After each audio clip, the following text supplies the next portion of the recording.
Welcome! Today, we're walking through a simple and handy update on how to enable app icon badges, specifically for manual upload notifications on Dropbox.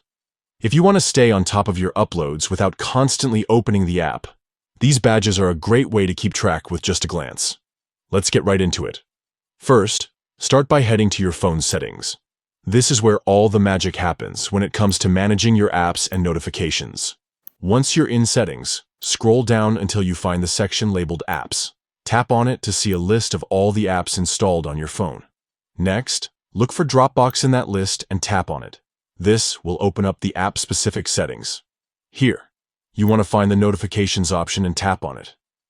This is where you control all the various alerts and badges Dropbox can send. Under Notifications, you'll see something called Notification Categories.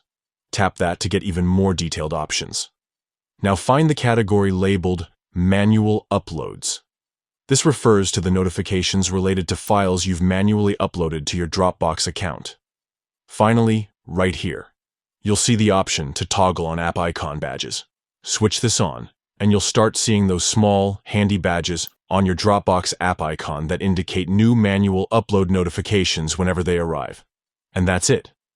With these steps, you've enabled app icon badges that keep you updated on manual uploads without any extra effort. It's a great way to stay organized and never miss an important upload notification again. Thank you for hanging out and learning this quick tip. Make sure to check your Dropbox settings regularly to stay up to date with their latest features.